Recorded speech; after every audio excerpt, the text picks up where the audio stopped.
docente que tiene muchas cosas que trae muchos temas. En principio lo que querría proponerles es que nosotros hasta ahora trabajamos digamos, en una tensión fundamental, que es la tensión entre prestigio y mercado, digamos, ¿no? Vimos esto bastante claramente en Borges y Bioy, digamos, en el polo del prestigio, y los cuentos publicados en la revista Más Allá, en el polo del mercado, para pensarlo, digamos, rápidamente, ¿no? Para repasarlo. Bien, Piglia trae una nueva situación a- al campo de la ciencia ficción, que por supuesto no es un producto suyo solamente, sino que está en relación con algo que va a pasar en el campo de la ciencia ficción a partir de los años 60, 70, que se llamó la nueva ola de la ciencia ficción, New Wave, que tuvo un órgano central en una revista publicada en Inglaterra, llamada New Worlds, donde publicaba, por ejemplo, Ballard, y que entonces abre una nueva situación. ¿Y cuál es la tensión que deberíamos pensar a partir de ahora? Bueno, ya no la tensión prestigio-mercado, sino la tensión vanguardia-cultura de masas, ¿sí? Que es una nueva, vamos a decirlo así, una nueva forma de pensarlo. Y para eso, yo voy a proponerles hacer brevemente una nueva periodización, muy rápido, de la ciencia ficción, un poco para que podamos entender eh, qué está en juego a partir de este cambio, digamos. Entonces, voy a proponer una periodización que en este caso tiene tres momentos, ¿sí? El momento que podemos pensar como de los fundadores y las fundadoras, ¿no? Sobre todo en el siglo XIX, Julio Verne, H.G. Wells, Mary Shelley, ¿sí? El Frankenstein, es ese momento fundacional de la ciencia ficción. Un segundo momento, que podríamos llamar la era pulp, que es un momento de alta circulación, masivo, que tiene, por supuesto, su centro en los Estados Unidos en los años 20 y 30.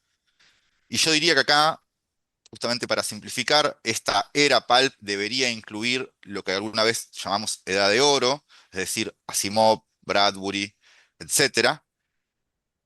Eh, y por último, el tercer momento, que es un momento que yo diría que está abierto todavía, pero que se inicia en los años 60 y 70, sería la nueva ola.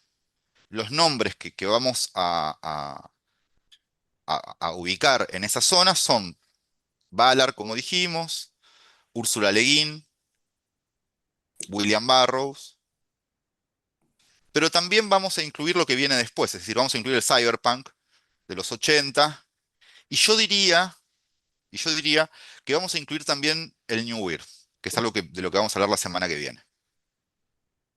Entonces, de esta forma, si pensamos la ciencia ficción en esas tres etapas, lo que tenemos. Perdóname, Juan, Sí, Lilia te pregunta, sí, dijiste incluir el New Weir y antes qué? el cyberpunk. Gracias. Que es o sea, Sí, algo del sí, sí. cyberpunk vimos con primera línea de Gardini, ¿no? Eh, entonces, el primer momento, o sea, vamos a plantearlo de esta forma. ¿De qué nos sirven esta forma de leer la historia de la ciencia ficción? Nos sirve porque tendríamos un primer momento donde se inauguran muchas de las funciones constructivas. Las funciones constructivas son lo que podemos llamar incluso eventos metafóricos específicos, la idea del viaje a la Luna, ¿no? Verne inaugura, bueno, por lo menos en términos modernos, inaugura ese imaginario y después, en los años 20 y 30, se retoma ese imaginario. La idea de no sé, el autómata, bueno, posiblemente está fundado entre Hoffman y Poe y algún autor más, y después se retoma ese imaginario. Y así con todo. Entonces, un primer momento donde se fundan las funciones constructivas, un segundo momento de gran público y mucha producción, pero una producción muy mediada por el mercado. ¿Y qué pasa cuando las ficciones están muy mediadas por el mercado? Bueno, en la lectura del formalismo ruso, tienden a estandarizarse. Es decir, una historia tiene éxito y el mercado demanda más historias muy parecidas a esa que tuvo éxito. Y lo que hace es estandarizar, ¿no? Estandarizar en el sentido de, ¿vieron cuando uno ve una película de cine negro, por ejemplo, o empieza una novela de cine negro y entra una rubia a una oficina donde hay un ventilador que gira lento y un tipo que está fumando y tomando un whisky y uno dice, ya sé todo lo que va a pasar en esta escena? Bueno, eso es porque está estandarizado. La vimos tantas veces, la leímos tantas veces, que es una escena estandarizada. Podríamos decir, se escribe como si fuese una línea de ensamble, una historia igual a otra. Y el mercado pide, por supuesto, la repetición de fórmula de las historias que tienen éxito. Entonces, ahí voy, Carmín. ¿Cuál sería, digamos, el desarrollo de un género literario? Bueno, nace con sus funciones, se desarrolla, en ese desarrollo se suele estandarizar, y los formalistas van a decir, bueno, y después llega la muerte. Y a la muerte, ¿qué la preanuncia? Bueno, la parodia. ¿Por qué la parodia? Porque si algo se puede parodiar es justamente porque los rasgos están estandarizados y son reconocibles, ¿no? El Quijote fue posible, o sea, es posible escribir el Quijote si antes se estandariza la novela de caballería. ¿Bien? Bueno, ahora voy a seguir, pero Carmín, ¿te querías decir algo? Sí, por ahí, hola Juan. Hola, Por ahí hago una digresión muy grande, cualquier cosa me paraste. dale. Arrancamos con la atención, prestigio y mercado y ahora pasamos a vanguardia y cultura de masas. Sí. Te quería hacer una consulta a raíz de algo que le escuché una vez a Gamerro en una charla, que hablan de una obra que se llama Diáspora, de un tipo que se llama Greg Egan, Ah, no la y conozco. Ahora, sí. él comenta como que era muy compleja en cuanto al planteo técnico o tecnológico de la obra, y él manifiesta como una duda Ah, acerca de cuál es el sentido de una obra así, que muy poca gente iba a poder entender porque el universo que plantea es muy complejo, ¿no? sí.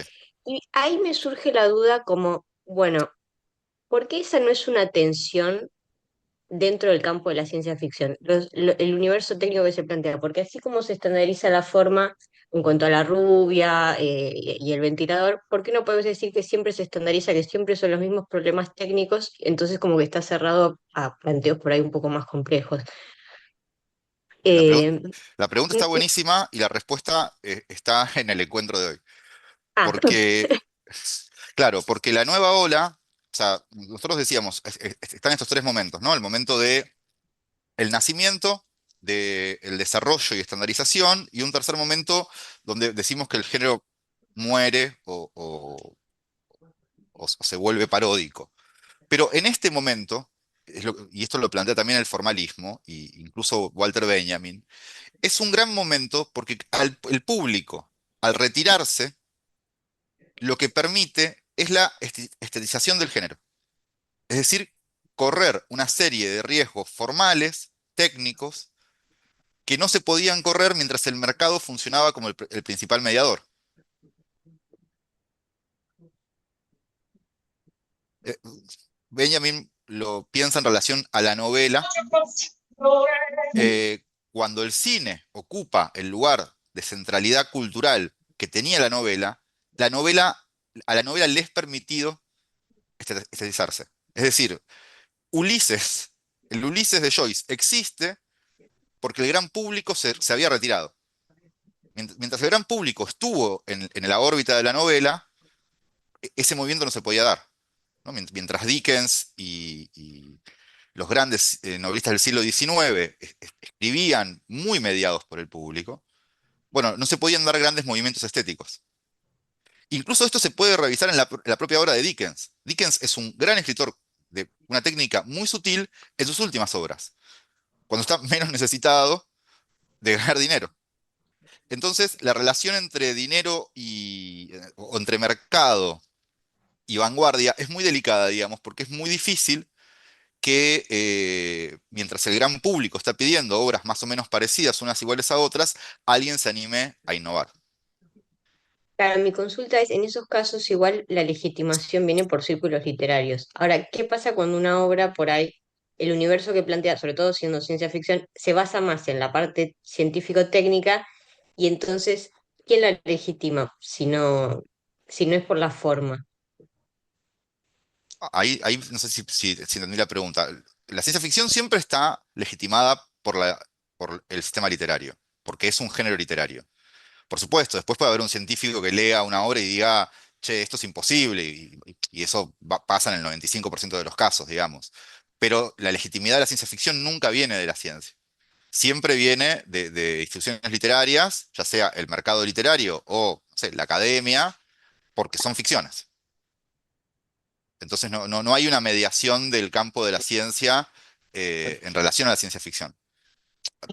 Hay algunos proyectos raros, digamos, por ejemplo, ahora el gato y la caja, que es eh, un proyecto de divulgación científica, que está buenísimo, empezó a sacar algunas novelas de ciencia ficción argentinas.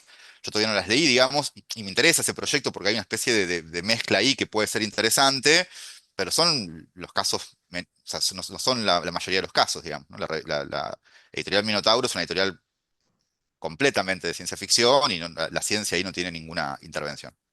¿Respondí ahí?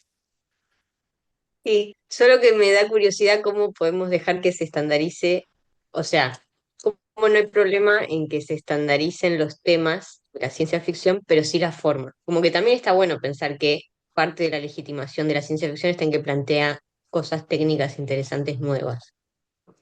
Sí, sí, y bueno, uno puede leer, digamos, una obra de ciencia ficción y decir, bueno, esto envejeció porque, no sé, está planteando una tecnología analógica en una era digital y entonces ya no tiene tanto sentido. Pero lo cierto es que si la ciencia ficción valiera por eso, ya no leeríamos Frankenstein o ya no leeríamos Bradbury, porque, bueno, o sea, ya sabemos que en Marte no hay vida, entonces, ¿para qué vamos a leer una obra que plantea que en Marte hay vida? Bueno, pero porque la literatura funciona de otra manera.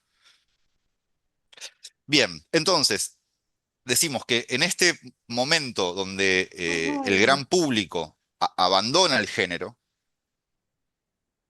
y esto permite su estetización, se escribe sin la presión que supone el mercado, y entonces se abre un espacio para la experimentación. Este momento es donde empiezan a confluir autores de vanguardia que, que reutilizan los materiales de los géneros de masas. Vonnegut, Burroughs, Ballard. Parece ser que están usando el género para generar algo que Jameson llama pastiche. Y esto más o menos funciona así también para pensar todo lo que viene después. William Gibson, M. John Harrison, ¿no? Autores mucho más cercanos en tiempo y espacio, ya están trabajando con esa libertad. Entonces, ¿qué hace Piglia en este caso? Bueno, si hay que pensar a Piglia asociado a algún momento de la ciencia ficción, por supuesto que hay que pensarlo en relación a la nueva ola. Es decir, Piglia no es un autor que va a buscar el mercado de la ciencia ficción. Está yendo a buscar materiales de la ciencia ficción, imaginarios de la ciencia ficción, para hacer una intervención en ese campo vinculada a la vanguardia, vamos a decir así. Esta hipótesis no es solamente es una hipótesis, sino que Piglia se encargó, o sea, tiene algunos textos, si bien su género pulp preferido es, como deben saber, la novela negra, y ahí sí tuvo un montón de intervenciones, y hay desde ensayos hasta Plata Quemada, Blanco Nocturno, El Camino de Ida, digamos, hay todo un campo de intervención de Piglia sobre la novela negra.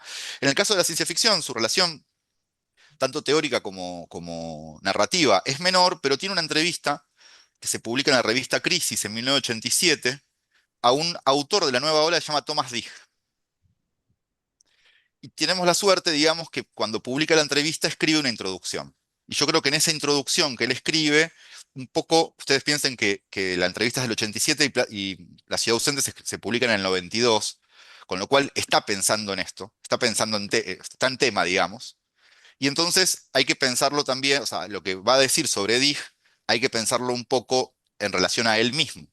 o a sus propias intenciones en el campo de la ciencia ficción. Entonces ahí yo le voy a leer algunas partecitas como para que veamos qué está diciendo Piglia de Dig y de la nueva ola. Dice, Thomas Dig sintetiza una tendencia de la actual narrativa norteamericana que trabaja en los bordes de la ciencia ficción. ¿Sí?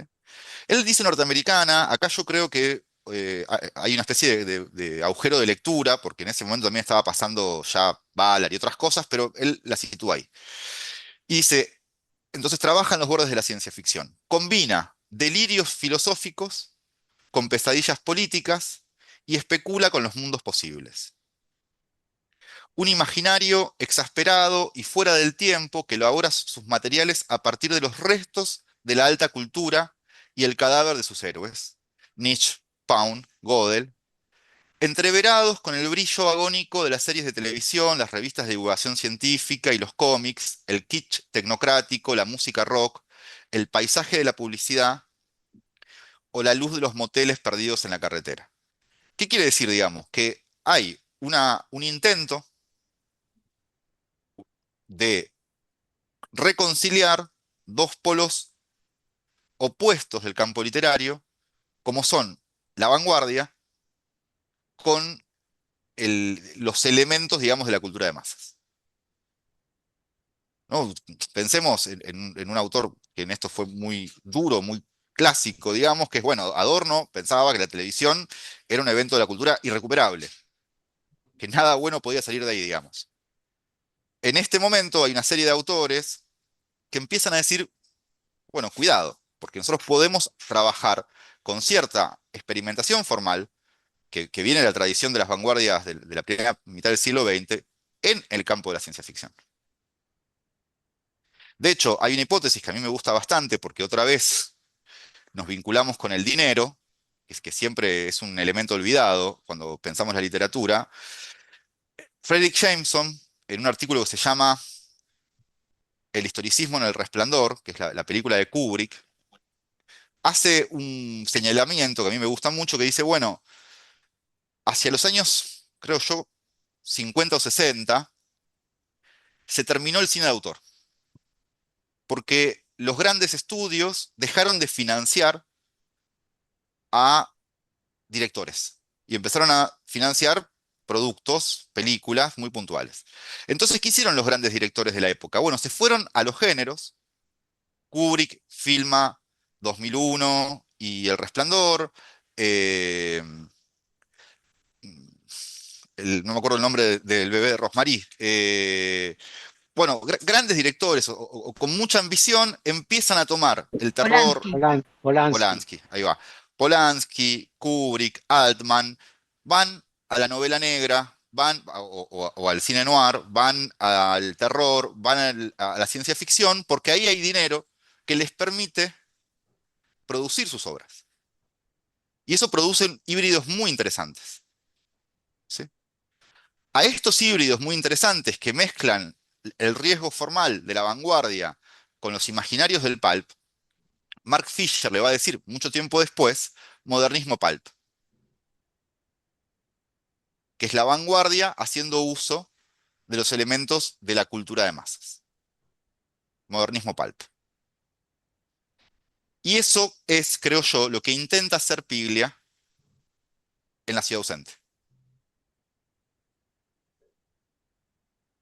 Perdón, Juan, Sí, es bien lo que hace, y lo dice Piglia esto, lo que hace Puig, ¿no? claro, Las pero personajes. sí, yo ahí tengo una discusión, creo que sos Sol, ¿no? Sí. Porque no te veía. Eh, yo ahí tengo una pregunta, es una pregunta que en realidad me la abrió, digamos, Daniel Link, porque Daniel Link dice hay que tener cuidado con Puig cuando se lo piensa como un autor del kitsch, porque para que exista el kitsch tiene que haber una distancia irónica entre quien escribe y el objeto, que Puig no tenía. La forma del melodrama en Puig no es una forma, o sea, no hay parodia. Y entonces, ahí se trastoca un poco, porque como lo está usando demasiado en serio como para que funcione de esa manera. Lo que sí es cierto es que sus técnicas son súper experimentales y sus imaginarios son, bueno, vienen de un territorio de la cultura muy popular, ¿no? Como podemos pensar, eso, el cine de Hollywood, pero el cine de Hollywood de los años 20 y 30, ese tipo de cosas. Pero ahí hay que tener cuidado, digamos, porque no habría ese pasito hacia atrás que tienen ciertos directores cuando trabajan ya decididamente en la parodia, ¿sí? O decididamente en el kitsch. Perdón, pero vos decís que Piglia hace eso con La ciudad ausente, que hay un lugar de parodia, porque No, yo lo no, decía más por los procedimientos de vanguardia y en los materiales. sí, ahí coinciden plenamente, digamos, tienen el mismo proyecto. Yo lo que pensaba con Puig, tal vez o sea, armé una pregunta distinta en mi cabeza, digamos, que tiene que ver con en el arte contemporáneo, digamos, sobre todo en la plástica contemporánea, pero no solamente, hay un gesto irónico en relación a ciertos materiales, ¿no? Es como ir al Museo de Arte Moderno y encontrar, no sé, una montaña de peluches. Bueno, ahí hay una distancia con el material muy grande que Puig no tenía. Pero en ese sentido tenés razón vos, Piglia y Puig están trabajando con técnicas muy experimentales, más Puig que Piglia, de hecho, eh, y con los restos de la cultura de masas. ¿Sí? Bien, entonces, eh, les leo otro pedacito de ese mismo artículo o introducción a la entrevista que dice, el primero que define esta tendencia es William Burroughs, que en el Almuerzo Desnudo del 59 y No Express del 64, delimita las formas de ese género nuevo, espejo paranoico de la cultura norteamericana. Construcciones alucinadas, donde se combinan las fórmulas y los estereotipos de los géneros, en primer lugar la ciencia ficción, pero también el western, la novela pornográfica, el thriller, etcétera, con las técnicas experimentales y la escritura discontinua de la vanguardia. ¿Sí? Uno podría pensar que el cut-up, que es como una técnica, la técnica rupturista de Burroughs, la utiliza sobre historias que muchas veces son, la estructura o sus elementos responden perfectamente a la ciencia ficción, a la novela negra y etcétera. ¿Hasta ahí estamos? Bien. Entonces la pregunta es, ¿dónde está, o sea, cómo podemos encajar la ciudad ausente en el territorio, en este territorio de la nueva ola? Y yo les diría que acá, voy a ponerlo de esta forma. Cuando nosotros hemos tenido talleres de 4, incluso de 6 encuentros sobre Piglia, es un autor de una complejidad que no es tan fácil, digamos, de trabajarla en un solo día, pero por lo general los textos de Piglia están en relación siempre a un autor argentino de la tradición. En Nombre Falso está trabajando con Art, en Plata Quemada está trabajando con Walsh, siempre está trabajando como en diálogo con alguien, les diría. ¿Cuál es el diálogo que abre la ciudad ausente? Bueno, Macedonio, Macedonio Fernández. ¿Y qué es Macedonio Fernández para Piglia? Bueno, podemos decir que Macedonio es el punto más alto de la autonomía literaria. Es el autor que se niega a entrar en diálogo con el mercado. De hecho, se retira de él, no publica. Y en la lectura de Piglia es además el autor que en sus ficciones enfrenta al Estado, enfrenta al discurso oficial. ¿Sí? Entonces, que la máquina, digamos, que está en el centro de la novela, sea una máquina que hace referencia a Macedonio, está haciendo un movimiento bastante, voy a decir, atrevido, que es utilizar la máquina, que por supuesto viene completamente del imaginario de ciencia ficción, pero conectarla con Macedonio, que viene del lugar que menos dialoga con el mercado y con la cultura de alta circulación. ¿Se ve? Entonces ahí ya tenemos una serie de problemas. Yo les recomiendo, tenía unos apuntes, pero me parece que no vamos a llegar hoy, pero les recomiendo mucho uno de los textos que aparecen en formas breves, que se llama Notas sobre Macedonio en un diario, porque ahí, digamos, Piglia escribe una especie de diario apócrifo. Ustedes saben que los 3 tomos de los diarios de Emilio Renzi son bastante apócrifos. Si no, les recomiendo mucho un artículo que sacó Martín Cohen en Revista Anfibia mostrando las señas de apocrificidad de los diarios. Pero en cualquier caso, digamos, es una intervención literaria buenísima, es un texto teórico muy bueno. Y en esas notas, una de las cosas que va a proponer Piglia sobre Macedonio es que hay algo del aislamiento y la soledad en Macedonio que serían algo así como el precio de la autonomía en la literatura. Escribes en soledad, casi no tiene lectores, ¿sí?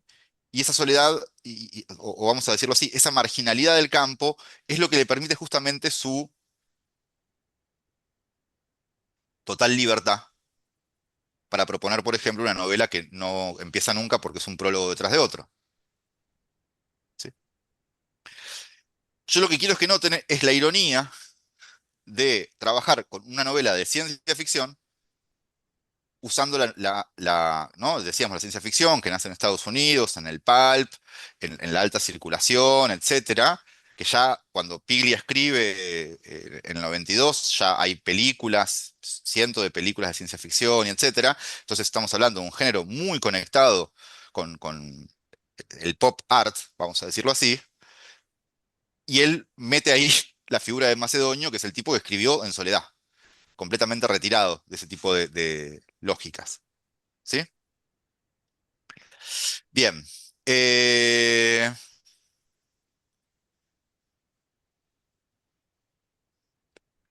bien.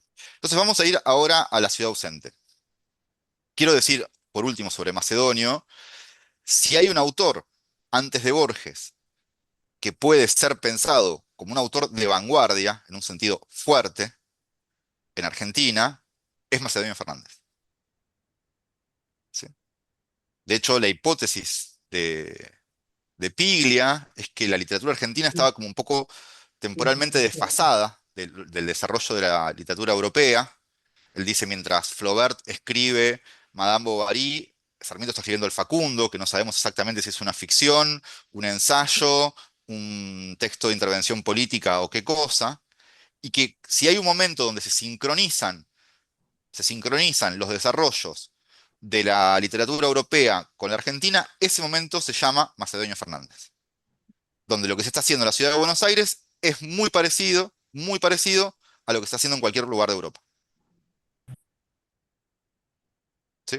Perdón, Entonces, perdón, sí, Juan, te quería agregar lo de Macedonio presidente, que es más o menos también, o sea, la operación que buscan hacer de Macedonio presidente, Piglia en un momento en una conversación con Alfieri dice lo mismo, o sea, dice que simultáneamente que se estaba posicionando Sarmiento como presidente, unos poquitos años después sale como esa campaña de ponerlo como presidente de Macedonios.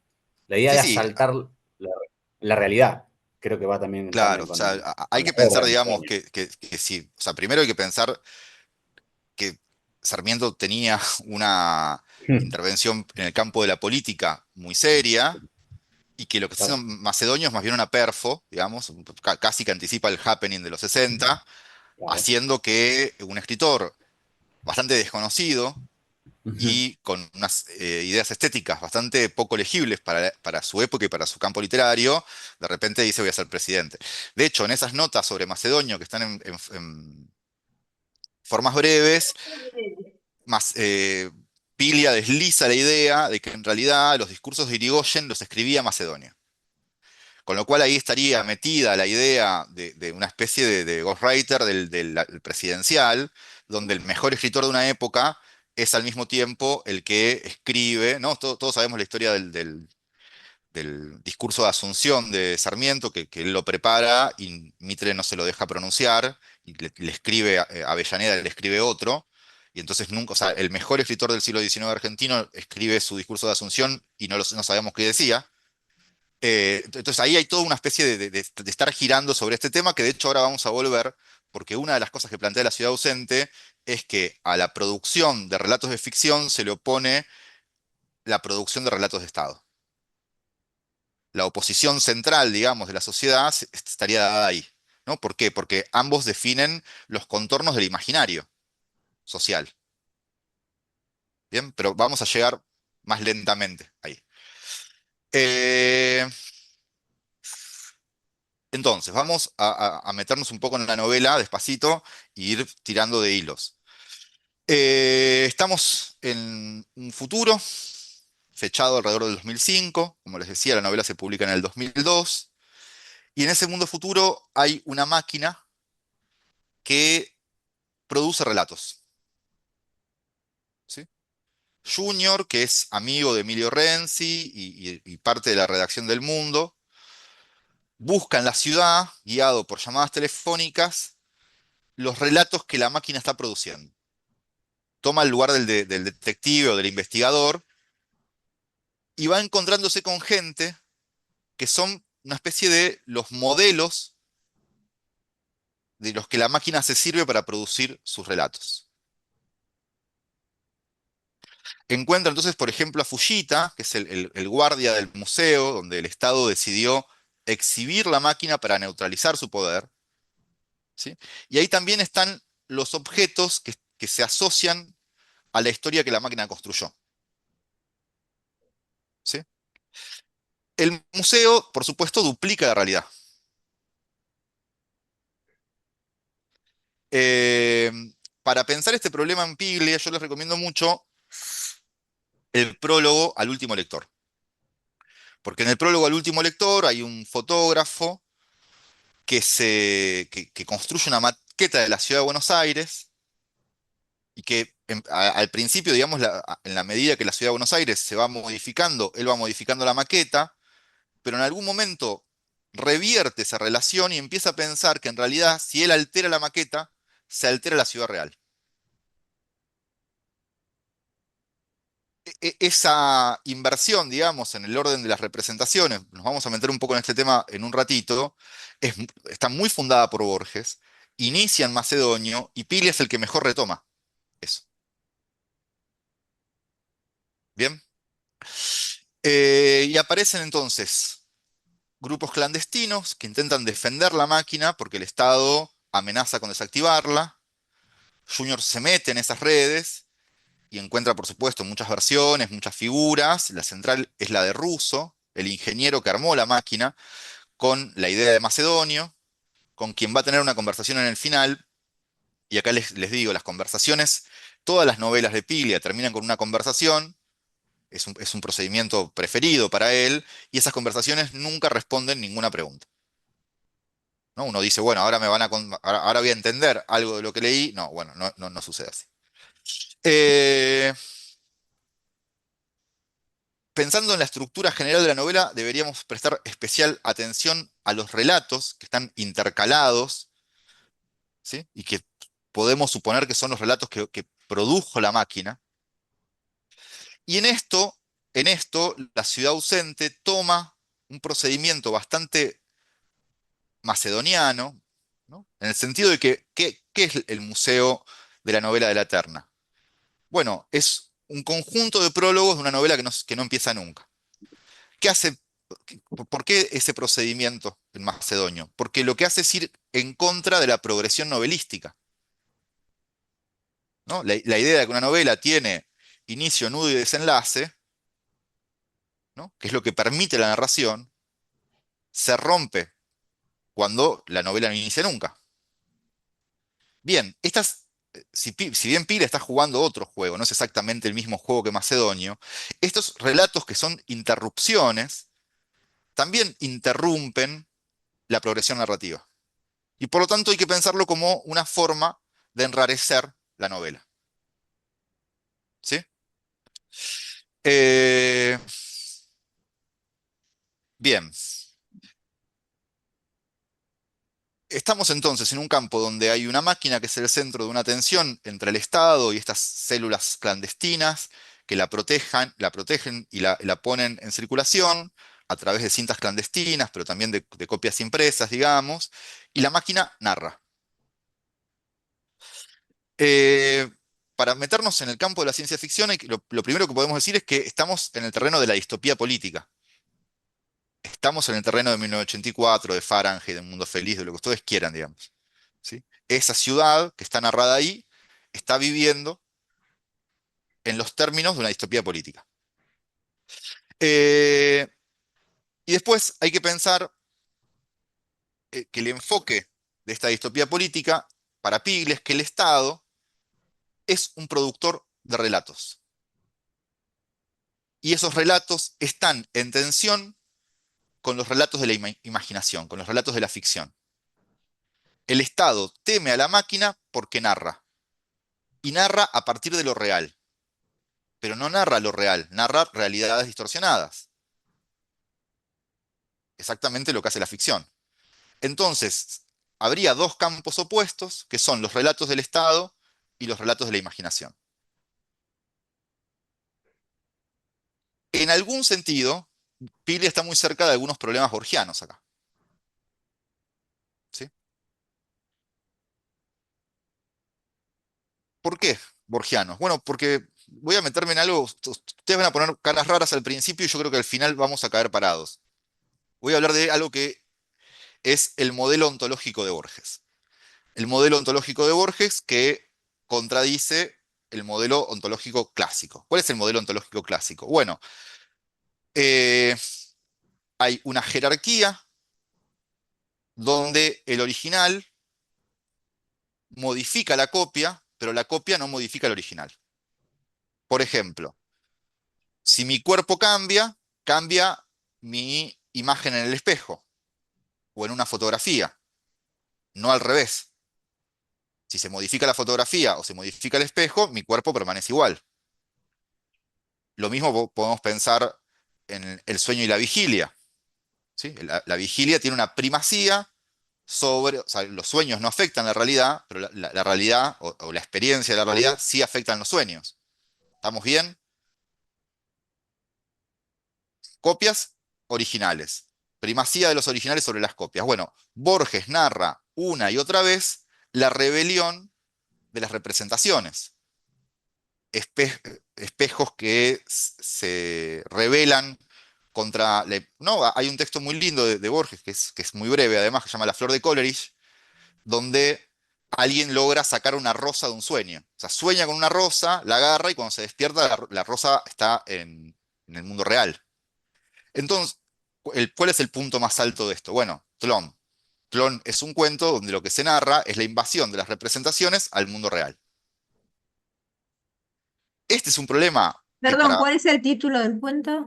Tlön, Tlön, Eh, ¿Se escribe así? sí, con apóstrofe en la O. De Ah, hecho, es Tlön, te lo pregunto porque no lo encontré, lo busqué porque el otro día lo nombraste, creo también, y no lo encontré. sí, yo no tengo... ¿Alguien lo podrá tirar ahí? Ahí va, exacto, gracias, Victoria. Eh, Tlön es el nombre de un mundo imaginario que empieza a invadir la realidad. Juan, Sí, discúlpame, ¿cuál Silvia, dijiste de Borges, La Rosa? de Coleridge. Ese sí está en el chat. Ah, bueno, gracias. Bien. O sea, igual o sea, este es un desvío, porque yo quiero que entiendan cómo Piglia está retomando a Borges y a Macedonio, y está haciendo de esa máquina una intervención dentro de esta discusión. ¿Sí? Pero quería primero presentar, o sea, de dónde viene esto. En algún momento de la novela, define los relatos de la máquina como una reproducción del orden del mundo a escala verbal, es decir, como una maqueta, como una especie de pequeño mundo a escala verbal. Estamos entonces en el campo de las relaciones de representación. Hay una ciudad real y hay una ciudad verbal, a escala, chiquita. ¿Sí? ¿Cuál es la relación eh, ontológica habitual? Bueno, si la ciudad real cambia, debería cambiar la ciudad en escala verbal, no a la inversa. Lo extraño es que los relatos en esta novela modifican la ciudad real. ¿Sí? Entonces tenemos no solamente relatos que modifican la ciudad real, poniendo en crisis la relación de las representaciones, sino que tenemos una competencia por quién modifica la realidad. ¿Quién compite? El Estado y la máquina. ¿Estamos bien hasta acá? Podemos parar y retomar, ¿eh? ¿Bien? Sí. Sí. Entonces, lo que está en disputa es el criterio de realidad. ¿Sí? Porque entre las cosas que la máquina hace es ensanchar, o sea, no solamente hace ingresar al mundo cosas que no estaban en el mundo antes, sino que expande lo que puede ser imaginado.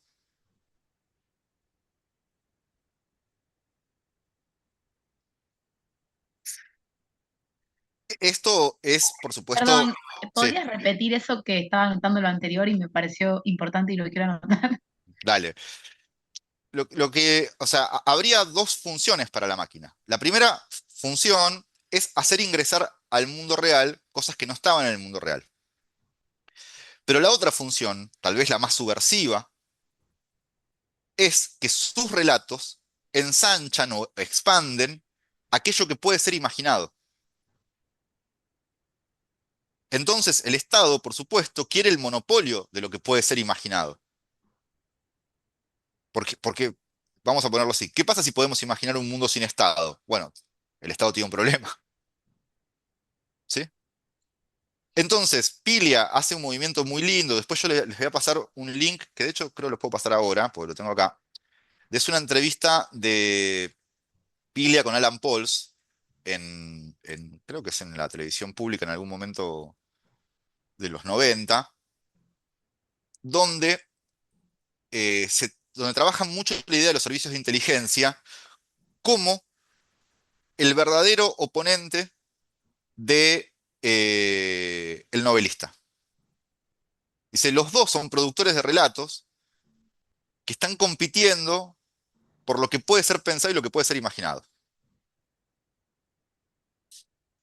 Dice, el Estado es una especie de dispositivo de entradas y salidas. Por un lado, emite versiones, relatos que intentan estigmatizar a quienes fabulan contra él, ¿no? Que intentan generar realidades paralelas, vamos a decir, y por otro lado, recibe información. Entonces, el servicio de inteligencia no es solamente alguien que quiere información, sino también que quiere poner a circular cosas. Junior, en un momento de la novela, dice, la policía está completamente alejada de la fantasía. Nosotros somos la realidad y obtenemos todo el tiempo confesiones y revelaciones verdaderas. Perdón, esto es un policía el que lo dice. La policía entonces está completamente alejada de la fantasía. Nosotros somos la realidad y obtenemos todo el tiempo confesiones y revelaciones verdaderas. Solo estamos atentos a los hechos. Somos servidores de la verdad. Están defendiendo, digamos, eh, su ser guardián del principio de realidad, de lo que es la verdad, de lo que son los hechos, y la fantasía, por supuesto, interrumpe eso. ¿Por qué la ciudad está ausente? Podemos preguntarnos. Porque en la ciudad real está la violencia extrema de los cuerpos torturados en las comisarías, los relatos de las tumbas clandestinas en los campos, etcétera. Eso que funciona como un secreto y genera un vacío, una ausencia en la realidad. Es el espacio que debe llenarse con relatos. Entonces, ahí aparece, digamos, la figura de Macedonio, que a qué escritor vieron que Pile siempre tiene un juego con las Perdón, oposiciones. ¿te puedo hacer una pregunta? Sí, ahí levantaron la mano Itatí y Lucía. Sí, Mira, la pregunta es la siguiente porque a mí no me queda claro. En, en el tema de las representaciones, sí, como la ciudad real, le voy a poner los nombres que utilizaría el Estado, ¿no? sí, Como la ciudad real es una ciudad eh, que no puede darse a conocer, sí, eh, hay unos relatos creados por el Estado bien, para tapar esa ciudad real. A su vez, Tam- la máquina Ujú. también crea relatos que no son, pero que sí son reales, si no son iguales a los del Estado. O sea, la máquina revela lo que oculta el Estado. O yo estoy equivocada, porque si no, es un juego de palabras que confunde. No, No no sé si entendí me la, explico. no entendí la última pregunta, pero porque se Claro, fue no, el audio. yo tampoco la entiendo. Lo que digo O sea, es, la máquina funciona no, como lo que no funciona. entiendo, no, porque hay dos relatos, los relatos del Estado Sí, y los relatos de la máquina. También hasta ahí nos entendemos. sí, Yo cuando leí, lo que entendí es que los relatos del Estado, que es un Estado opresor, dictatorial, etcétera, etcétera, sí. funcionan para ocultar lo real. Lo real son las torturas, los centros clandestinos, hasta ahí. Hasta ahí Ahora, estamos.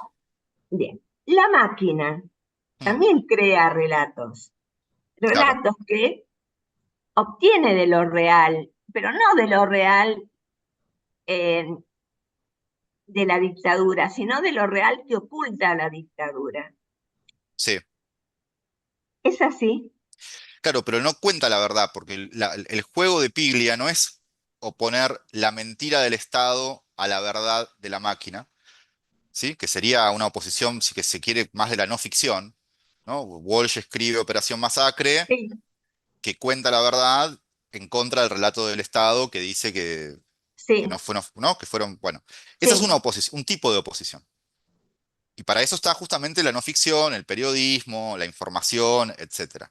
Pero Ahora, entonces, ¿cuál es el relato de la máquina? Perdóname, porque el relato de la pero, máquina toma relatos, así se ve en una parte del libro, que de gente que circula y van apareciendo esos relatos. Por ejemplo, relatos que tienen que ver con la historia, por ejemplo, el gaucho invisible, o relatos que tienen que ver con personajes políticos, no sé, hay un montón. Esos relatos que son propios de nuestra cultura, la mayoría nacional, mm, eh, bueno, yo no entiendo qué quiere decir Biblia con eso. La verdad te lo digo, no entiendo. está No bien, entiendo a pero, o dónde sea, quiere llegar. No, no eh, sé qué quiere decir con todo eso. bueno, o sea, en principio, digamos, o sea, buscarle un sentido directo ya es entrarle a una ficción de una manera que la ficción no te va a responder, porque no hay un sentido directo.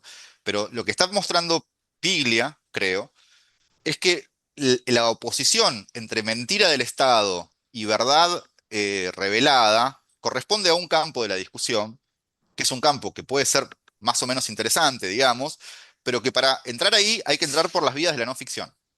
Ahora, lo que hace la máquina es como si fuera una especie de producción onírica, te diría, toma restos diurnos de la realidad y produce sueños.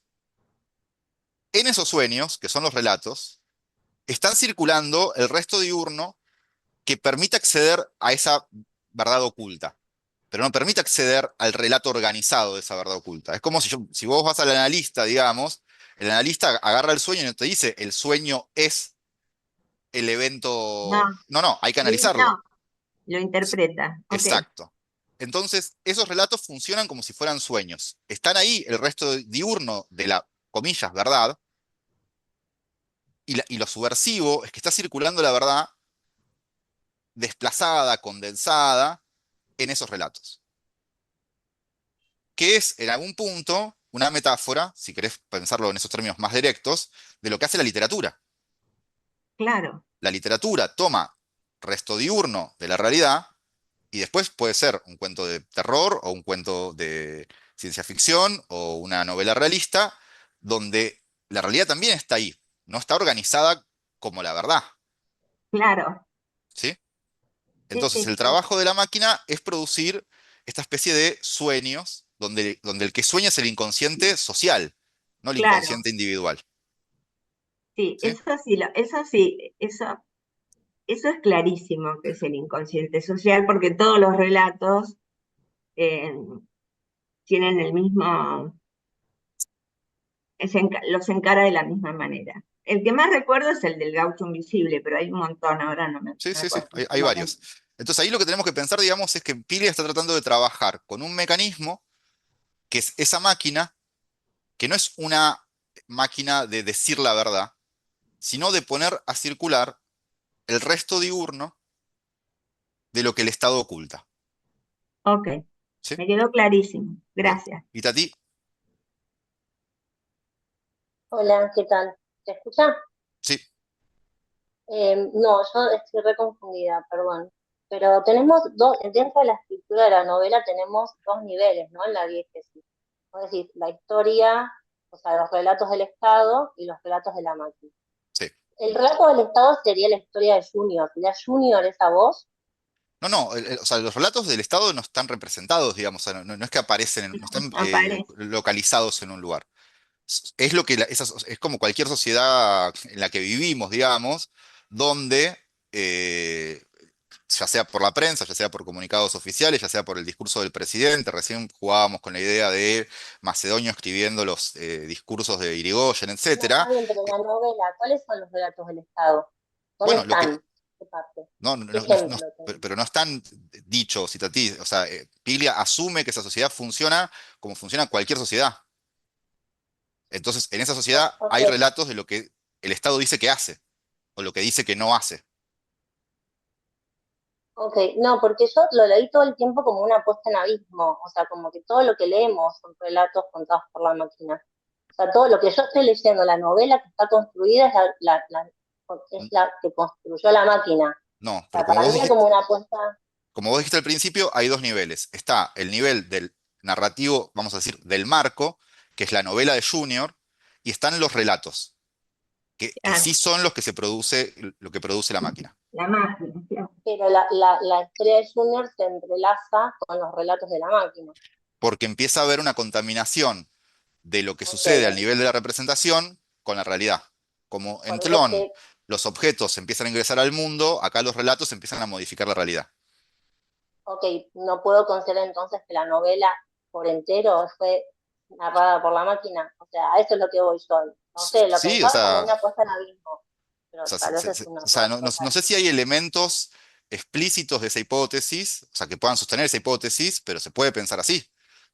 O sea, yo lo que digo es que me parece más productivo pensar en una novela donde está sucediendo una investigación, que es la investigación de Junior, Claro, que está persiguiendo la claro. máquina, que está persiguiendo estas células clandestinas, etcétera, y otro nivel donde vos lees los relatos producidos por la máquina, lo que te permite ver justamente qué tipo de maniobra hace la máquina con los restos diurnos.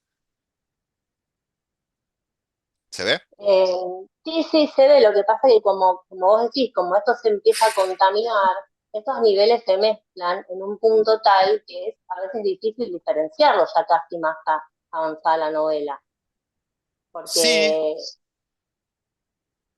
bueno, no sé, bueno, por eso, te estoy diciendo cualquier cosa, perdón. no, o sea, está bien la duda, digamos, pero lo que digo es que si nos sostenemos en estos dos niveles básicos, donde está la novela de Junior y, y los relatos que produce la máquina, lo que tenemos que pensar es qué tipo de relación hay entre esos dos niveles. Y la palabra contaminación me parece que sirve muy bien porque uno pensaría que los relatos se quedan en el campo de la representación y sin embargo terminan empezando a producir efectos. De hecho, si avanzamos en un ratito, les cuento cómo Piglia plantea esto, ¿no? Porque ahí aparece todo el tema de los nudos blancos que trae otro nivel de discusión. Pero vamos a hacer esta tanda de preguntas. Silvia. Sí, estaba pensando esto que estabas comentando, el resto diurno, en uno de los prólogos, Macedonio me parece que dice algo así como, en principio, que los personajes son viajeros y que de pronto aparecen en un momento que vos como lectora, ¿no? Te sorprenden. Y después también dice que están construidos eh, a partir de apropiaciones de sujetos reales, ¿no? Mm, Entonces, el trabajo del escritor, o estaba pensando en la máquina, que mm, como vos dijiste, es producción de ficciones, ¿no? sí, Que está nutrido de estas apropiaciones para crear personajes. Y cuando esos personajes de la novela, de la Eterna, salen del museo, que se van, unos van a Constitución, toman el tren, entonces es una sensación como uno dice, y yo estoy entonces en la novela, yo estoy circulando ahí, porque, ¿por qué no pude haber sido apropiada, ¿no? claro. Y esta máquina de relatos sería algo así como la cabeza del escritor y la cabeza del narrador, digamos, porque es ficción, Sí. Bueno, ¿verdad? yo... Y, sí. sí, sí. No, no, termina, termina. No, y yo decía, cuando vos, creo que vos lo planteaste el otro día, o yo me confundo con otro No, taller, no lo sé. del mundo platónico, las ideas platónicas y aristotélicas, ¿no? La realidad. ¿Qué es la realidad? Claro, bueno, Esto, no, pero, o sea, igual cuidado ahí, porque hay un límite que ajá, Piglia traza permanentemente, digamos, que es una cosa es decir que los relatos están en la realidad, circulan en la realidad y tienen, por supuesto, efectos en la realidad. Y otra cosa es decir que la realidad es un relato. O sea, Piglia era un materialista, ¿mm? como, digamos, adscribo a la línea teórica de Piglia, que es el marxismo, entonces era un materialista y pensaba que la realidad no es un relato. Ahora, sí hay una pregunta sobre cómo los relatos afectan la realidad. ¿Sí? Entonces ahí, yo por eso, o sea, no creo que haya sido yo el que citaba a Platón porque no está dentro de mi campo de interés, voy a decirlo así, pero sí es cierto que hay una pregunta ahí que son preguntas contiguas o muy cercanas, digamos, ¿no? Ahí están pidiendo en el chat hace un ratito que avancemos con, o sea, que por lo Sí, menos terminemos el gracias. análisis de esto. Sí, Magalí sí, o gracias. Domingo, ¿quieren decir algo que es de acá, digamos, de este momento, o podemos esperar a abrir la charla? Lo mío, lo más que quería agregar era que toda esta discusión, todo este tema es medio embrollo entre las, el rol del Estado como ficción y demás, está muy bien explicado en las primeras 3, 4 clases de las 3 vanguardias de Piglia. La idea de la tradición, la idea de la vanguardia, la idea del rol del Tal Estado, cual. la idea del Estado como generador. Te digo como para resumir todo esto, una respuesta que después podemos compartir en el grupo y avancemos. Que está Eso es, muy bien explicado. ¿Sabes? total. Magalí, No, avancemos y después al final te pregunto, perfecto. porque son dos o tres preguntas vinculadas, así que Está por ahí bien. tú te vas a decir. Entonces, voy a, por supuesto voy a acelerar, digamos, pero quiero que nos quedemos con esta idea. Macedonio hay que pensarlo en oposición a Lugones. Pilia está construyendo, o sea, la idea de que un escritor de ficción no necesariamente es un opositor del Estado, porque existe eso que Gramsci llamaba intelectual orgánico, donde los escritores también pueden ser productores del discurso oficial. ¿Sí? Lugones en las conferencias del payador, adelante de Juárez Selman y su gabinete, ofrece una lectura cultural e histórica que permita al Estado argentino construir su propia identidad. Por lo tanto, Lugones es parte, digamos, de los discursos oficiales, o por lo menos nosotros lo leímos, y por supuesto no el SICON, digamos, sí cierta tarea intelectual, ensayística de Lugones, e incluso ciertas partes de su poesía. Macedonio sería lo inverso. Macedonio es alguien que se está oponiendo abiertamente al funcionamiento del Estado y por lo tanto sus relatos sí hay que pensarlos en tensión al Estado. ¿Sí? Después, vayamos un poco al imaginario de la máquina, que me interesa en particular porque es o sea, si la distopía política es un elemento de la ciencia ficción, el otro gran elemento de la ciencia ficción es la máquina.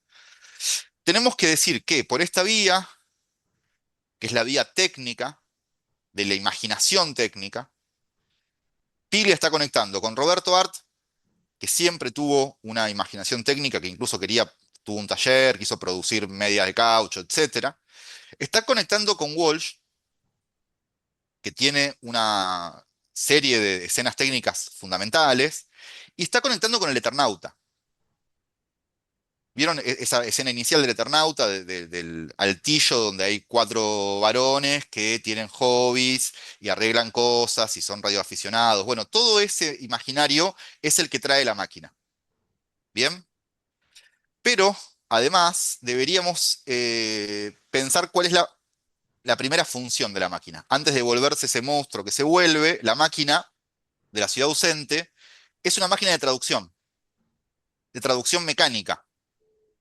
Y en Sí, un gesto muy divertido, el primer cuento que introducen para que traduzca es William Wilson de Poe, que trata sobre qué. Es un cuento sobre el doble. ¿Sí? Y ahí ya empieza el problema a desarrollarse el problema o el conflicto entre original y copia. Porque la traducción ya es un nivel degradado del original.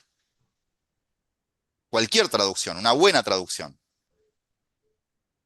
Pero además, la máquina produce una versión libre del relato. Una versión que contiene todos los elementos del relato original, pero los modifica. Podríamos decir, traduce mal. Y al traducir mal, crea una nueva historia. Y ese es el primer paso de este monstruo. Que en algún momento empieza a incorporar elementos del mundo real, ¿no? Esto que llamábamos los restos diurnos, casi en una especie de estructura algorítmica, si uno quiere, digamos. Vieron que los algoritmos son capaces justamente de tomar datos exteriores y convertirlos, digamos, en procesos. Y desde entonces genera relatos conectados donde ella misma es el centro. ¿Sí? En toda la ciudad ausente, entonces decimos, está presente Clon de Borges, donde el mundo real es invadido por un mundo paralelo o imaginario. ¿Sí? Incluso los objetos tienen una especie de vínculo, de parentesco con los Roniers borgianos. La máquina vuelve a llevarnos al problema de la representación y hasta qué punto el mundo real permanece impermeable a lo que sucede en la imaginación. Y entonces acá yo tendría que hacer como un dibujito, digamos, porque el funcionamiento de esto para Piglia es así. En nuestra conciencia hay algo que le llama nudos blancos, sí, nudos blancos, que son una especie de mitos fundantes que sirven como gramática de la experiencia. Voy a tomar uno al azar, digamos. Si yo creo, si hay un nudo blanco que es la existencia de Dios, ¿sí? Bueno, esa existencia se organiza en un relato que podemos llamar mítico, y eso arma una gramática para mi experiencia. Vivo el mundo en función de ese nudo blanco, ¿sí? Y eso, por supuesto, me construye los límites de mis fantasías y mis delirios. ¿Se ve esta línea lógica? Si yo modifico los nudos blancos, entonces modifico aquello que se puede imaginar y modifico la gramática de la experiencia.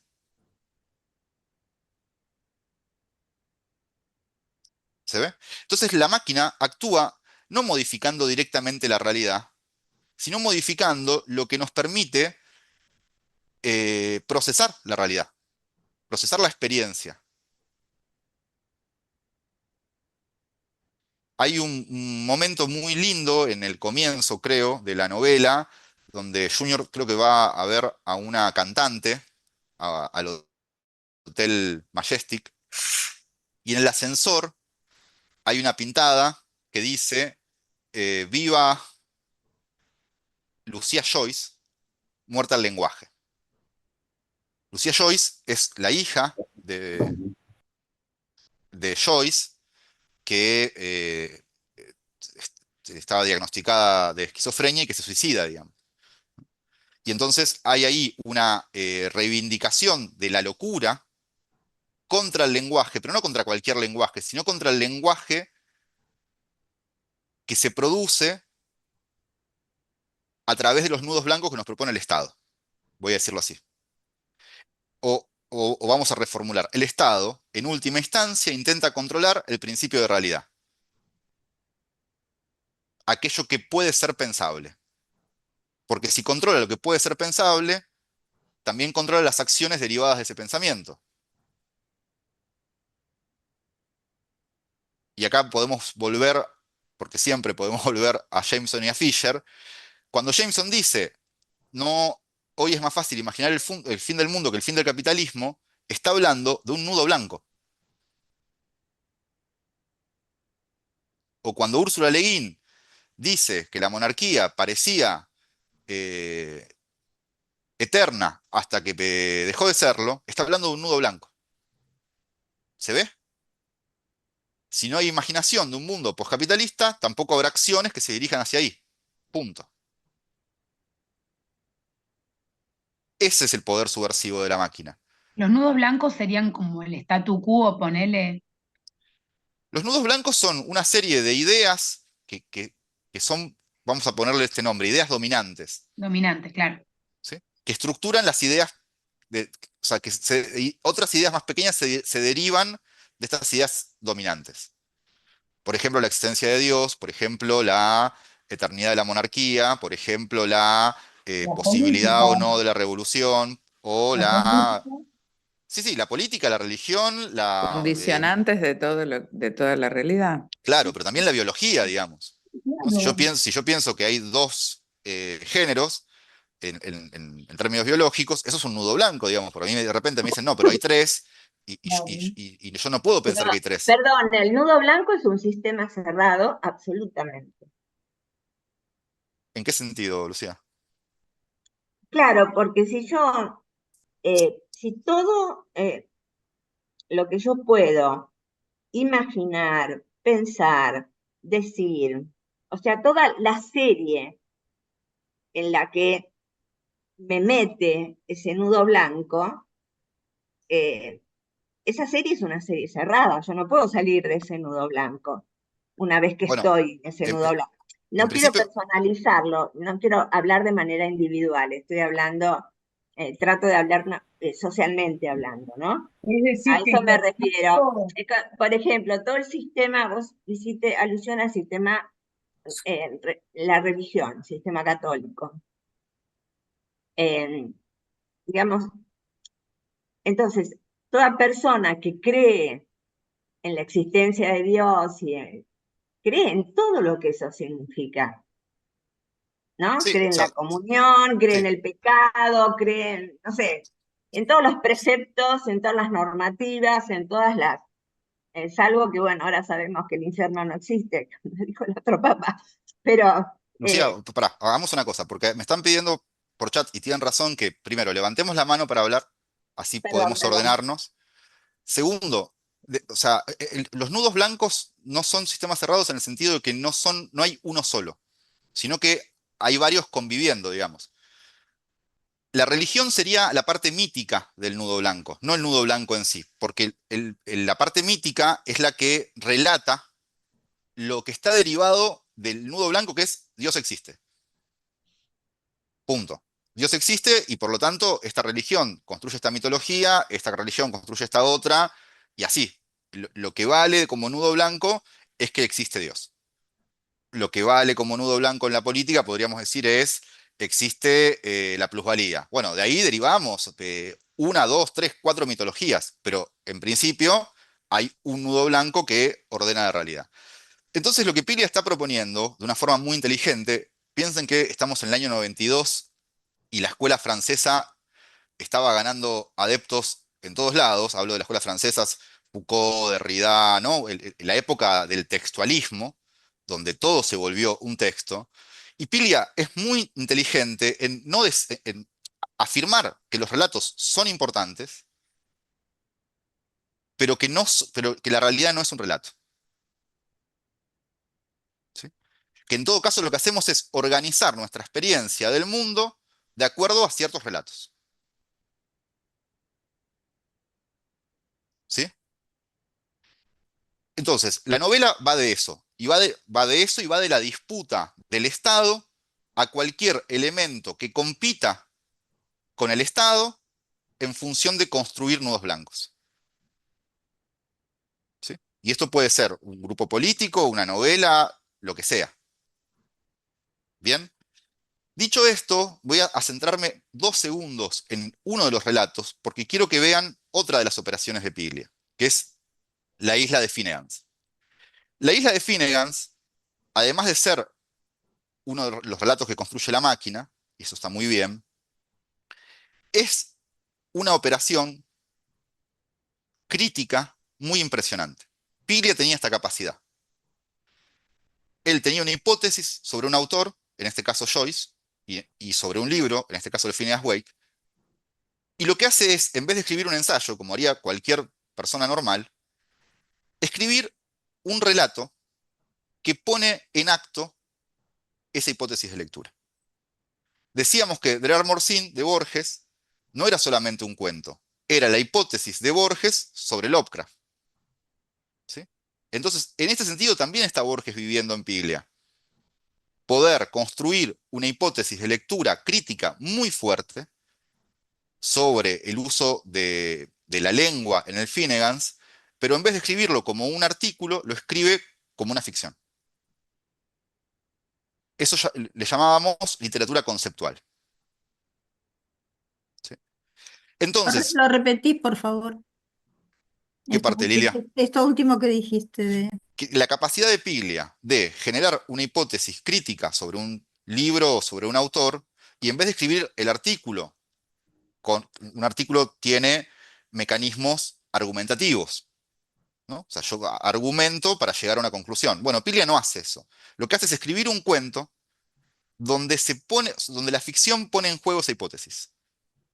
Si la hipótesis de Borges sobre Lovecraft era que su problema era la descripción, para decirlo muy rápidamente, escribe Der Amor Sin discutiendo la descripción.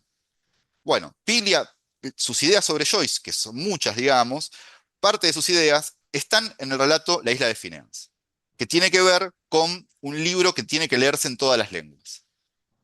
Entonces le construye una especie de isla imaginaria donde las lenguas van cambiando arbitrariamente y duran el tiempo que duran, y el único libro que sobrevive a esa especie de distopía lingüística es el Finnegans. Eso está hablando del Finnegans más que de la isla. O sea, bueno, sí, la isla está bien, digamos, es divertido de leer, pero uno tiene que buscar ahí lo que Piglia pensaba sobre Joyce. ¿Sí? Bueno, dicho esto, a ver, porque ya sé que abriendo la conversación nos vamos a quedar ahí. Bueno, por último, ustedes fíjense que hablamos de dos figuras, Macedonio y Joyce. Entonces, Piglia está trayendo al campo de la ciencia ficción posiblemente las dos figuras más representativas de la vanguardia del siglo XX. Uno en Argentina, otro en el mundo. ¿Sí? Este es el modelo de intervención de Piglia en los géneros pulp.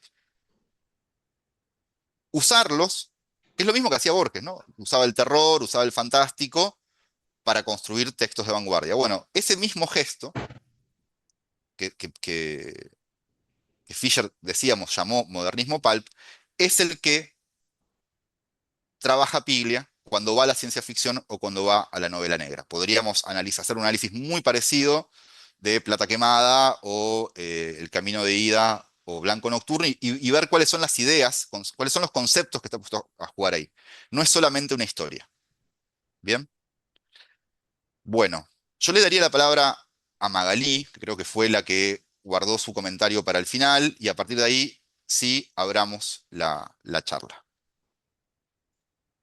Hola, sí, gracias. Aparte de mi pregunta, la respondiste, porque yo puse que si la máquina creaba como un doble, la narración de Junior podía interpretarse como parte del relato de la máquina. O sea, Es, parte de eso lo respondiste. Pero, es un poco lo que decís a ti, ¿no? ¿Estoy bien? claro, el tema es que me parece, yo lo tomaba de otra manera, digamos, porque todos los cuentos al final tienen nudos blancos y plantea un montón de temas con el lenguaje y en un momento habla de las redes. Y él es un cuento de ciencia ficción, ucrónico y demás, sí, está muy bueno. Pero además es como que él se va transformando en un detective a partir de que quiere seguir cómo por ahí va tomando la máquina relatos o de qué forma la máquina va deformando o reinterpretando la realidad.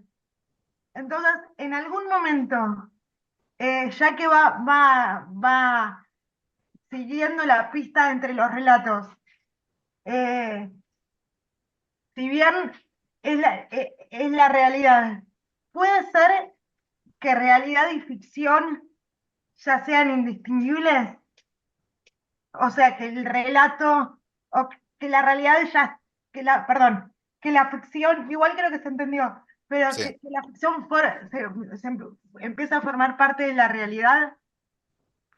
Esa es una pregunta y la anterior es otra pregunta. Que la ficción es... A partir de, primero tenía esa pregunta, o sea, la primera pregunta era la de ti, y después a partir de lo que vos dijiste y a partir de un Mm, montón de cosas que él hablaba de las redes y del mm, lenguaje mm. y de cosas que me fueron quedando en la cabeza, Sí.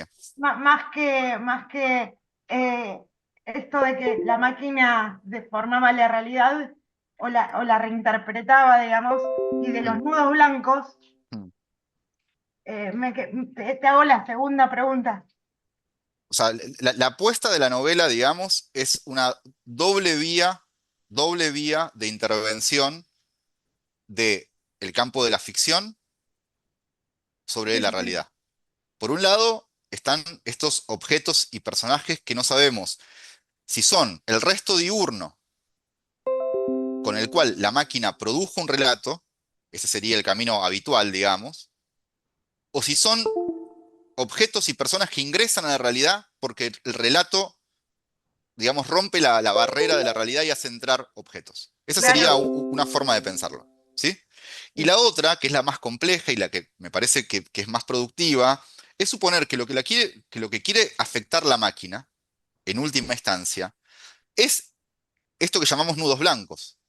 ¿Por qué? Porque en la medida que afecta a los nudos blancos, afecta lo que puede ser pensado y entonces la realidad cambia sin necesidad de que cambie materialmente. ¿Se ve? sí, sí, sí.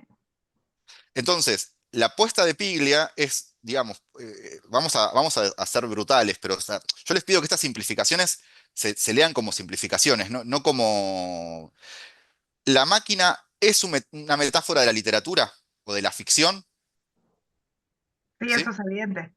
Y entonces, y el otro gran productor de relatos, también ficcionales en el sentido de que no son la realidad, es el Estado.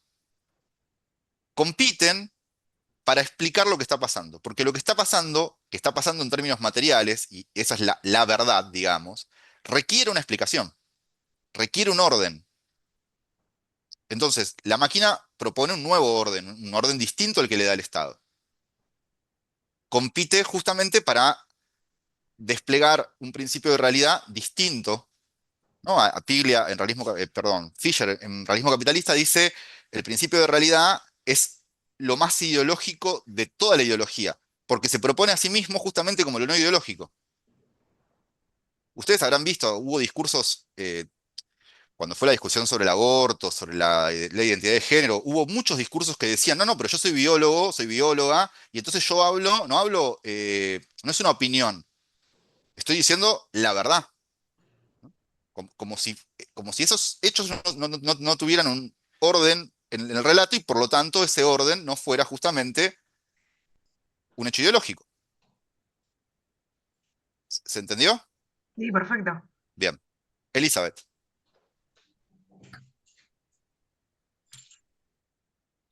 Sí, solamente que esto que estabas planteando de los restos diurnos de la realidad, de la contaminación, de los dos niveles, se percibe mucho por la fragmentación de la forma como está escrita, en una forma fragmentaria, una cosa así. Eso quería plantear nomás. Totalmente, digamos. Ahí hay, digamos, casi que hay, si tenemos que pensar, volvamos al principio de todo. Volvamos al Piglia que lee a Thomas Digg y que lee a William Burroughs y que empieza a pensar en autores que están tratando de interrumpir la progresión narrativa habitual de la novela, ¿no? Burroughs lo hace con el Cotap, Thomas Digg con otras técnicas, Macedonio con los prólogos. Están mirando autores justamente que producen interrupción en la progresión narrativa. Pynchon, dice ahí, obviamente. Y entonces él construye su propia forma de interrupción narrativa, que son los fragmentos, que son los relatos, que son los niveles contaminados de realidad y ficción, ¿sí? Entonces ahí él está interviniendo en un campo, digamos, que por supuesto no funda, pero que utiliza. Para decirlo de otra forma, la forma obedece a una hipótesis de escritura. La forma acompaña lo que él está haciendo. Tomás. Perdón, yo me quedé con un comentario que habías hecho al principio y vengo lisa y llanamente a pasar el chivo porque comentaste la colección de El gato y la caja. Voy a dejar acá los links porque los libros se pueden leer gratis, porque ellos todos los libros que publican están subidos en la web gratis. Les dejo también los links del catálogo de ciencia ficción, que es una colección que salió, empezó en el 2023. Yo tuve la suerte de publicar el año pasado ahí, o sea que Cierto, uno de los libros está ahí. Así que lo dejo también para en papel, en ebook, y si lo quieren leer gratis también está. No, después la verdad que La ciudad ausente fue una lectura increíble, yo no lo había leído y me pareció muy interesante y es un libro que claramente hay que releer, lo tengo todo ya todo escrachado para volver porque tiene su nivel de complejidad y te hace dudar todo el tiempo de estatus de realidad de eso que estás leyendo, exacto, o de cómo se va transformando esa realidad mediante el relato, inclusive. Entonces es una lectura que hay que como aceptar, o por lo menos me pasó a mí, aceptar no entender durante una buena parte hasta después empezar a caer en algunas cosas y tampoco pretender entender todo, digamos, hacia el final. Como decís vos, el gesto del final incluso lo evidencia. Es como, bueno, no, explicaciones no va a haber, como mucho vas a tener lo que pudiste entender hasta acá y alguna relectura, porque hay detalles, pero están muy bien metidos en la ficción, me parece. Bueno, eso, totalmente. ese es el comentario. Ahí tiraban en el chat si esa novela de Calvino, Si una noche de invierno un viajero, es parte de las intervenciones sobre la interrupción o una forma de interrumpir la progresión narrativa. Yo creo que sí, lo que hay que pensar, digamos, es que casi, no casi, mucha de la obra producida en la segunda mitad del siglo XX, de Pynchon a Calvino, pasando por otros autores, está jugando justamente, está intentando entrar por ahí, vamos a decirlo de esa forma, digamos. Está intentando discutir, pero bueno, como dice Jameson, la novela la novela realista del siglo XVIII y siglo XIX son una especie de acumulación originaria de la novela, que sobre eso después los demás hicieron cosas. De Proust a Joyce en la primera mitad del siglo XX a Pynchon, Foster Wallace en la segunda mitad, digamos, ¿no? Y entonces ahí no todos discuten las mismas cosas, pero es cierto que muchos discuten la progresión narrativa porque ven en la progresión narrativa lo que Borges veía en la descripción extendida, ¿no? Que es como la función constructiva de la novela, lo que hay que romper. De hecho, hay un texto, una carta hermosa de Joyce a su hermano diciéndole, yo podría escribir novelitas breves de 100 páginas y me iría bárbaro, pero lo que yo quiero discutir, lo que yo quiero romper, se hace por goteo. Entonces tengo que escribir un libro de 700 páginas y así nace Ulises. Mariano. Sí, ¿qué tal? Para consultarte sobre el concepto este de modernismo pulp de Fisher, que me encantó, estuve buscando recién, lo encontré así formulado en un articulito sobre The Fall, pero quería saber si había otras formulaciones que te acuerdes de dónde sacar la referencia, que me viene muy No, bien para... de hecho di un taller sobre modernismo pulp. O sea, para mí el proyecto estético de Fisher debería recibir ese nombre. Lo cierto es que el único artículo donde lo trabaja in extenso, digamos, es ese que encontraste que está en Capang sobre De Fall. Y después, cuando uno lee Lo raro y lo espeluznante, si bien no aparece con ese nombre, hay mucha búsqueda de autores que trabajan o desde el terror o desde la ciencia ficción con procedimientos de cierto riesgo formal, digamos. Entonces, pero bueno, como muchas otras cosas, eso también Fisher dejó sin terminar, digamos.